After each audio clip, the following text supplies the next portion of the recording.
আব্বা আইবো তো?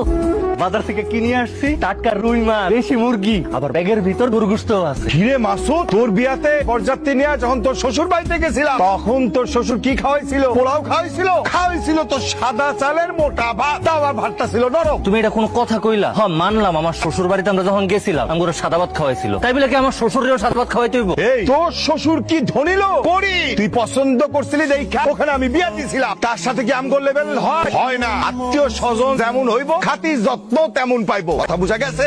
তোর শ্বশুর গরিব মানুষ, পোনা মাছই খাইতে পারে না, এর লেগে তুই দেশি মুরগি বাজার থেকে কিনে আনবি? কিচ্ছু রান্না বান্না হইব না, তোমার আব্বা আইবো ভালো কথা, তোর আব্বারে কয়া দিবা বছরে একবারে বেশি আমগো বাড়িতে আইতে পারবো না। আমি খারাইছি কেন? মুরগি মাছ নিয়ে ফ্রিজে রাখো, তোর বাপ আইলে তাই ডাল ভাত খায়া বিদায় করবো।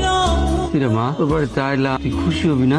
মন ভরা হয়ে রয়েছিস কেন? এমনি আব্বা, অনেকদিন পরে তোমারে দেখলাম তো। জামে বাবাজি খুব আপনার সময় একবার মাত্র দেখলাম, খুব বোধহয় ব্যস্ত আছে না? হ, একটু ব্যস্ত। তোমার আর কটা বাদ দেই? না রে মা, পেট ভরে গেছে, কত স্বাদ হয়েছে। আমরাও তো বাড়িতে ডাল ভাত খাই, কিন্তু ধনির বাড়ির ডাল ভাতের মজা আলাদা রে মা। হবে মজা হয়েছে দেখে কিন্তু এই বাড়িতে ঘন ঘন আসা যাইব না। আমার আব্বা তো এখানে থাকতে আসে না, তারপর আপনারা আমার আব্বার লোকে এমন আচরণ কেন করতেছেন? শ্বশুর আব্বা কি চলে গেছে? চলে যাইবো না, একটুখানি সময় থাকেই তো সে অনেক বড় অপরাধ করে ফেলাইছে। মানুষটার একটু বুঝাইতে আর একটু থাকতে কইতা। কেন থাকতো? আর অপমান হইতে। কিসে মা, কিসে রামাইকো? তোমাকে জামাই আসেন নাই, হ্যাঁ আমাদের বাড়ি থেকে বাইরে